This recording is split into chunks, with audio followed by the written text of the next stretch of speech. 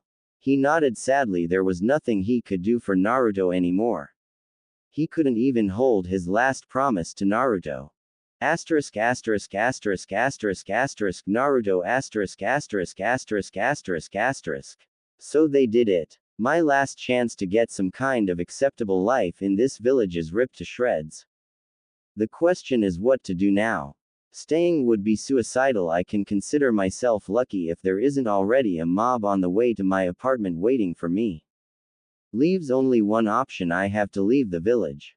But what then? Going to another village? I would probably be treated even worse or simply like an emotionless weapon because of the Kyuubi. Living in some ninja village is nothing I'm interested in. Seems like I will become a mercenary. Since I am not a shinobi, I can't be declared a missing nin. As a mercenary I can still use my skills, travel around and get paid for my service, and if that is not enough I can still capture a few missing nins. Yep, that sounds good. Well, first I have to train a bit more and gather information how I can get missions and requests, but that will work out. I have just to find some other mercenaries. Now to leave the village. If I tell Gigi tomorrow, he will do anything in his might to stop me because of the Kyuubi inside of me, of that I am sure. So I will pack my things and leave right now. And tomorrow I will send him a cage bunshin acting as if he was me. Maybe I can persuade him that it is the right thing, and when not I will be already miles away. As he came out of his thoughts he stood in front of his apartment door. Quickly he went in, packed the things he would need into his storage scrolls, took the money he had saved over the years from its hidden place from under a loose floorboard and made his way towards the gate. In one side street next to the gate he made a clone with enough chakra to survive for roughly 2 days and hanged into a random civilian. Without being stopped he went through the gate. As soon as he was out of view, he began tree-hopping towards the next village to buy some new clothes and a few things necessary to live under the open sky. Asterisk asterisk asterisk asterisk asterisk clone asterisk asterisk asterisk asterisk asterisk. It was in the morning of the next day as the clone made his way towards the Hokage Tower. The night was rough, to describe it mildly. If he hadn't hidden himself so good he would have died without a question. There were alone 4 different mobs that patrolled around his apartment. Each armed with sharp or pointed weapons. Even a few shinobi were with them. With a sigh he climbed the stairs to speak with the Hokage, presumably for the last time in a few years. After knocking on the door, he waited until he was allowed inside and entered. Hey Gigi. Hello Naruto. And to what conclusion have you come? He looked as if he hadn't slept this night. Well, I'm pretty sure he didn't. I decided to leave the village. I mean, here is nothing anymore that keeps me alive or can give me a better life. You can't do anything for me anymore since I can't become a shinobi and the villagers won't leave me alone. Only tonight there were 4 mobs patrolling the area around my apartment, and to be earnest I have no need to life my whole life in fear of being killed every second. I am not observant enough. A deep sigh escaped the Hokage. As much as I can understand you, I can't let you leave the village. Let's see how much he is ready to tell me. And why not? I'm sorry I can't tell you. So you mean you can't tell me that the Kyuubi is sealed inside me? On this reply the face of the Hokage got pale. Who told you? No one. One of my chakra control exercises was meditation. During this I found the red chakra that leaks into my chakra pathways, and as I looked closer I was pulled inside my mindscape and had a nice little chat with the fox. He told me I should let him alone since he doesn't care what happens to me and that he also wants save me since the earlier I die the earlier he dies and is reborn. It doesn't really bothered him that he had to die to get free. He also denies me any sort of access to any of his powers, that he isn't already forced to give me, like my enhanced healing and the constant chakra that is leaked into me. So tell me again why you want to hold me here besides me being a weapon for the village. Which I can't be any more like you now know, since I will never have the cooperation of the fox. The Hokage was speechless. His only objective argument to hold Naruto inside the village was just ripped apart on a subatomic level. After all, a weapon that would never be a weapon was not necessary to be held under surveillance. A smile spread over his face. Now he could act like he wanted, not as the Hokage but as Naruto's Gigi. Well then Naruto, there is nothing anymore that forces me to hold you here. But promise me one thing please. Depends, was Naruto's short answer. Be careful, even if I no longer have to watch you as the Hokage, I still worry about you as my grandson. A bright smile lighted Naruto's face. No problem Gigi. I will be careful. And with a puff and a cloud of smoke the clone vanished. A shadow clone. Impressive. So you would have left even if I would have tried to hold you here. Not bad Naruto. Not bad. With a smile the Hokage looked over his village. I have the feeling sometime in the future we will regret not having you with us anymore. His face twisted into a grimace. But I probably have to tell Anko. I'm sure she will come and ask what happened to him, when she hears that he was kicked out of the academy, since most of the villagers seem to know about it already. True to his worries, later that day Anko came to inquire about the blonde Gaki. To say that she wasn't pleased was an understatement. He had to physically restrain her, until she had calmed down, to prohibit a bloodbath of the civilian council members and the elders. It would be 3 years until they would hear about their favorite blonde again. Asterisk asterisk asterisk asterisk asterisk time skip 3 years Naruto 11 years old asterisk asterisk asterisk asterisk asterisk. It had been 3 years since he left the village hidden in the leaves. In the first 2 years he had invented a few new genjutsu that would help him as a mercenary of his profession, had found his weapons of choice and trained in them, and his overall physical skills. If you asked him his genjutsu, his taijutsu and his capabilities with his weapons were deadly. Ninjutsu was his weak spot. He had only learned a few attack and defense jutsus of his element and a few fire ninjutsu, to aid him. His profession were assassinations. He was currently on another assassination mission. The client wanted his trading rival dead.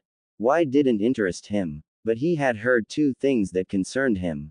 One, that the mission request was also sent to a hidden village, meaning he had competitors, and second, that the target had hired some shinobi for protection.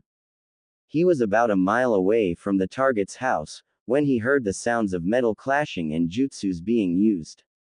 Cloaking himself in a genjutsu to make him invisible, he sneaked over to the clearing where he heard the sounds, to look who got caught on his or her trail towards the target and who the defenders were. He couldn't see the attacker at the moment since he or she hid behind a tree, but the defenders were noticeable. They were 2 A-ranked brothers from Iowa known for their teamwork. They were called the Skewer Brothers, since they always skewered their dead opponents' bodies on stone spears, if they hadn't already killed them through one of their spears. Currently they were working on getting their target out of hiding. Doden. Doryuden won, both of them screamed. 2 dragon heads appeared next to each other and started to shoot mud bullets with great velocity at the tree with the opponent behind it. Shortly before the tree gave away, a figure jumped up and threw a few kunai at the 2 brothers, causing one to end his jutsu and jump in front of his brother to parry the kunais. What Naruto didn't expect was that he knew the attacker. Deciding to help, he jumped down from his tree and sneaked over to the brothers still cloaked from his genjutsu. As he stood behind them, he pulled his 2 weapons and rammed them through their bodies. They sensed the attack and tried to avoid the 2 weapons, but since they couldn't see them, they weren't fast enough. One had his left lung impaled while the other got one right through his heart. After killing both, Naruto released the genjutsu. Hello Anko. Asterisk asterisk asterisk asterisk asterisk Anko asterisk asterisk asterisk asterisk asterisk. She was in a really tight spot right now. She had gotten the mission to eliminate a target for a client. The council had said that it would be an easy go in, kill him and come back mission. Bullshit. The target was guarded and not bad with 2A ranked missing nin from Iowa. They momentarily destroyed her hiding point, leaving her with no other option than to abandon her hiding place and jump out. While still in the air, she flung a few kunai at the two. But to her misery, one of them blocked the kunai while the other continued to bombard her with mud bullets. She just wanted to start one of her jutsu, when both of them suddenly went rigid and collapsed shortly after. Behind the two, a person got visible. The person wore a black, armless leather coat with a cap. Underneath he wore a black muscle shirt with a red reaper on it, who wielded a bone-white scythe. His buggy pants were black and had steel plates over the shin.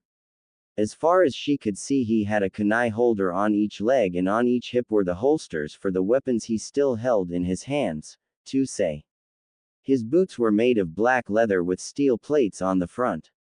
On his hands were also black, fingerless leather gloves with metal plates that went over his backhand and knuckles. His words pulled her out of her mustering. Hello Anko. She narrowed her eyes. Should I know you other than through your nickname, Shinigami of Illusions? He reached for his cap after placing his sai back in their respective holsters and pulled it back. Blonde hair became visible, and with the electric blue eyes she immediately recognized him. Even if his whisker marks were hidden through a mask. Gaki. He sighed. Is that how you greet someone who just saved you from 2A ranked missing nins from Iowa? Why not? Was the reply. Oh man. He shook his head. Do you want the bounties for their heads, or can I have them? He asked while pulling a short tanto from behind his back and severing their heads. You killed them, so it is your bounty. Am I right that you two are here to kill this guy in the house a mile from here? Why else should I be here? Don't know, maybe you wanted to see Lil, old me? She asked while walking over to him, swaying her hips sensually. During her walking over, Naruto mustered her. She wore a beige trenchcoat that was open in the front, making a fishnet shirt and a really short skirt visible. But what caught his attention was that she wore nothing under her shirt, making her generous bosom quite visible. Again he shook his head. Why do you wear such clothes? While I admit that it might be efficient against weak-minded perverts, it won't work on anyone even a bit serious on his mission. She now stood right in front of him and was surprised he was exactly her height. But still she raised an eyebrow. You mean I don't look good to you? She asked while pressing herself against him. I never said that, just that this won't help you in any way in a serious battle. He answered, though blushing a bit. You sure? I bet you have some ideas what you could do to me, right, Naruto-kun? She whispered in his ear, sending a shudder down his spine. Oh, there are tons of things, but the question is if you are ready for them. He replied, letting his prankster side take control, and nibbled on her ear. Suppressing a moan and gasp, she made a step back from him. He actually teased back, and not bad. Again her eyes wandered over his now clearer form. And he looks quite tasty for being only 11 years old, those abs under the shirt. I wonder how he looks without the shirt on. And it seems you get distracted rather easily, well, Anko-chan. Now she blushed upon being found out. Oh okay, you win. But you know how it works in Konoha, somehow you have to cope with it all. You played the idiot for some time, and for me it is the reputation of the snake whore, even if I really am a bit sadistic. A sly grin formed on her face. I still don't know why you don't do the same I did. Just leave the village. It feels great to be free, you know. I felt never better than since I left the village and became a mercenary. She shook her head. I can't let them have the satisfaction to leave the village. Also, there are still my friends. Well, it is your choice. I won't press further. Now want to take out the target? You can bet on it. She answered. And jumped into the trees, Naruto hot on her tail. I put a genjutsu over both of us. As long as you are in a 15-foot radius around me, you will be invisible. This way we can go in without being detected and finish the job." She nodded. It didn't last 10 minutes until both of them were on their way back to the clearing, the head of the target safely secured inside a storage scroll. That genjutsu was quite handy. Maybe I should ask Kurenai to teach me a simple invisibility jutsu. It helps. And if she knows none, what I don't think, I can teach you one when we meet the next time. Thanks. But who gets the head? I know you have the same mission as me, so who gets it? Take it, I have the bounties for the 2 Iwa brothers. And as long as the target is dead, it doesn't count as a fail for me. Also, you won't get any comments for not finishing the mission. Fair. Can I tell the Hokage about who you are? Yes, you can tell him who I am, but please don't write my actual name inside your report. I would like it if no one knows who I am, like it is now. Also, I want you to think about 2 things until we meet again. She looked questioning at him. The way I saw you in the clearing, it was clear that you were surprised by the missing nin. I got the info that he got guards together with my mission details. That means someone purposely didn't inform you about it or hid it from you. Why I let for your fantasy. And the second thing, what do you think would have happened to the 3 if I hadn't stopped them 3 years ago? Would they have been sentenced? Or would the civilian council box them out saying it was statement against statement and nothing can be proved? While thinking in their mind that you got what you deserved. I will ask you the questions again when we meet in the future. Think about it. And should you consider leaving the village? I always got a place for you. With that, Naruto vanished into thin air, before Anko could even reply. After standing there a while, Anko began her trip back to Konoha.